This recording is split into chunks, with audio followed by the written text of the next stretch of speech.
Bonjour et bienvenue dans le MAG sur Radio Sensation. Aujourd'hui, on va parler d'arts martiaux avec nos invités du Team Haddad, le boxeur Yacine Haddad et son coach Rida Titri. Bonjour Yacine. Bonjour. Bonjour Rida. Bonjour. Vous venez nous parler de K1 et d'arts martiaux en général à l'occasion du Muay Thai Grand Prix qui se déroulera le 22 mars au Bataclan. Yacine, vous venez de Trappes et ce soir-là, vous allez combattre contre Eli Agbost. Qu'est-ce que ça représente ce rendez-vous pour vous ? Alors, pour moi, ça représente que faut que je finisse le travail que j'ai commencé. C'est quelque chose pour lequel vous vous préparez depuis un moment. Exactement. Mais c'est un combat important. Oui, c'est important, ça va m'ouvrir des portes, j'espère. Après ce combat-là, je décide de descendre de catégorie.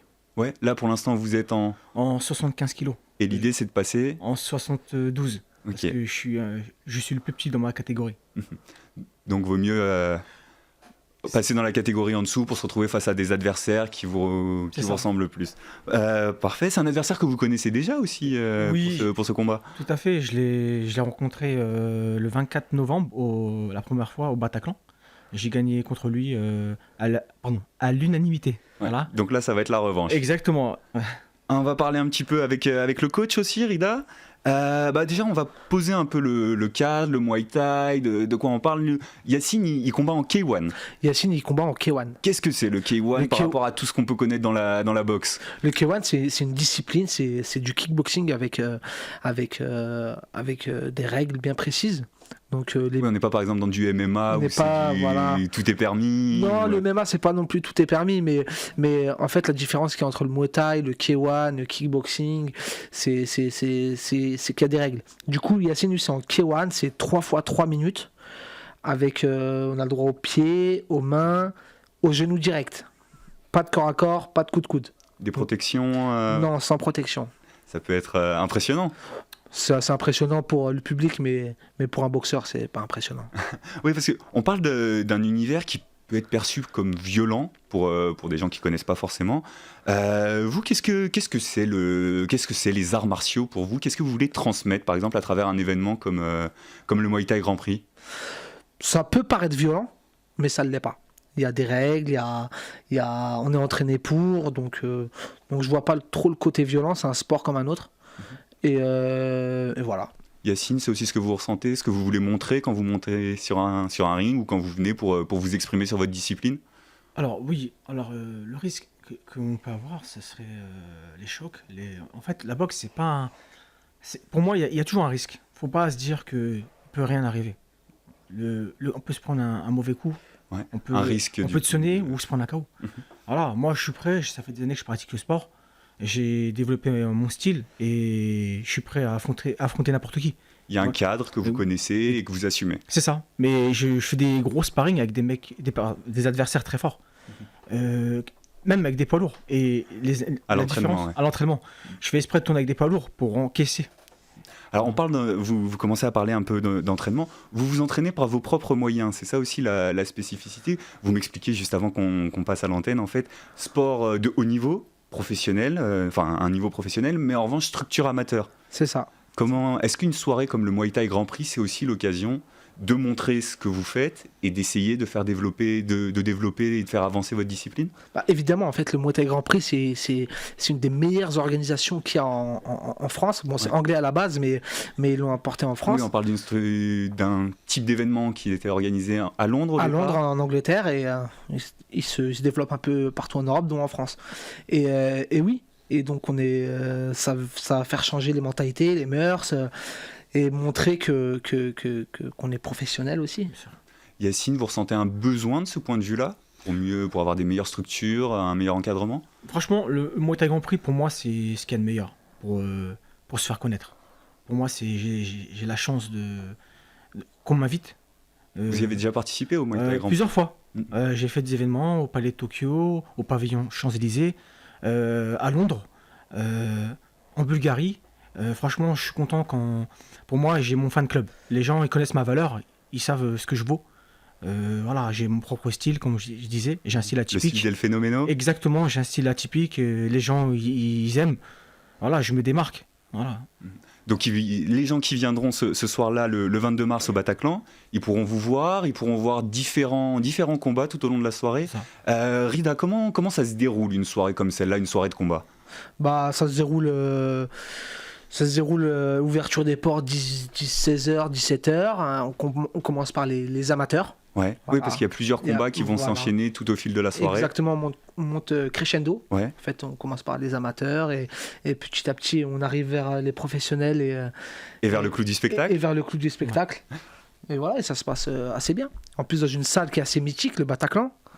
Voilà, c'est quand même un bel endroit dans Paris. C'est pas mal. C'était déjà au Bataclan les précédents événements ou est-ce que vous avez combattu dans le cadre du Muay Thai?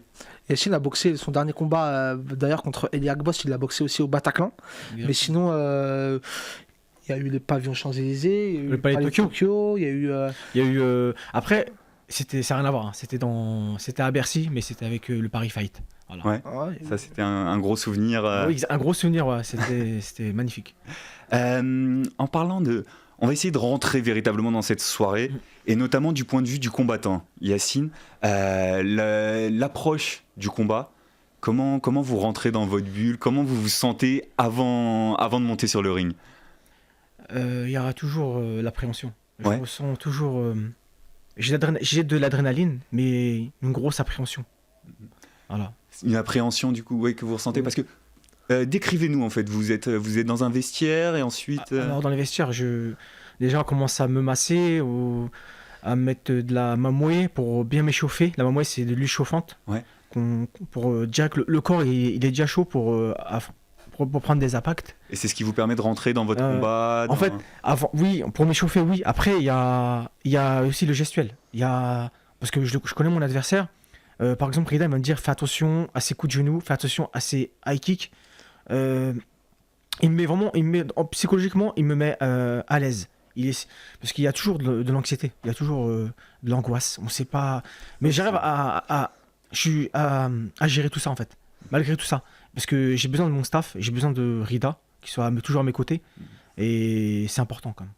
Donc Rida, expliquez-nous un peu le rituel qu'on essaye de mettre en place. Donc on commence avec, on rentre dans l'événement, le massage, la gestuelle, et après on libère le combattant vers le ring. Yacine, je vais vous dire un scoop, enfin c'est pas un scoop, Yacine c'est vraiment du psychologique. J'arrive à le gérer psychologiquement, j'arrive à le faire monter en pression et faire redescendre. Et du coup, avec Yacine en particulier, moi je connais pas les autres boxeurs, mais avec Yacine, c'est vraiment, vraiment psychologique. Et en termes et visuellement pour le public, comment ça se passe? Du coup, les combattants arrivent, ils montent sur le ring. Il y a un rituel quand même, il y a une dimension un peu particulière dans le Muay Thai. Dans le Muay Thai, il y a une dimension. Après, chaque boxeur rentre comme il a envie. Soit il rentre simplement, soit avec de la musique, avec son show. Yacine, ce qui est bien, c'est qu'avec Yacine, c'est comment? Avec Yacine, nous, on lui a fait, entre guillemets, on lui a fait un petit personnage. On est tous masqués, on a tous le même t-shirt, on est tous habillés pareil. Exactement. Et on fait le show, nous, avant de rentrer. Et je rentre avec Black Skinhead, Kanye West. Ça a toujours été mon son. Un son bien énergique. Franchement, qui donne, je sais pas comment vous dire, qui ambiance. Un son qui ambiance. Voilà. Okay. Donc ça, ce sera le moment de vérité, le moment de montrer sur le ring. Ça fait combien de temps que vous vous préparez pour ce combat-là? Franchement, depuis novembre. Depuis que j'ai gagné contre moi, parce qu'on m'a dit qu'il y a une revanche. Ouais. C'est à partir de novembre que je me suis entraîné. Voilà. Et c'est quand même particulier comment vous vous entraînez? C'est parce que vous devez gérer donc votre vie quotidienne, le boulot, et puis il y a aussi l'entraînement à côté. Ouais. C'est pas évident parce que quand je travaille au centre de tri, et quand je finis, par exemple, mes horaires c'est 7h30, 15h40, je rentre, je fais une sieste, parce que je sais que ça va être dur après. J'ai besoin de me reposer avant de commencer l'entraînement. C'est un entraînement quotidien. Franchement, c'est un entraînement tous les jours. Le jour de repos, pour moi, c'est le jeudi. Okay. Voilà. Le jour de repos, c'est le jeudi. Le jour du combat, ce sera le 22 mars. Donc, on vous suivra ce soir-là pour le Grand Prix Muay Thai au Bataclan. Merci Yacine Haddad et Rida Fitri d'avoir été avec nous. Cette émission, vous pourrez la retrouver en podcast audio et vidéo sur notre site internet et sur l'application Radio Sensation. Merci.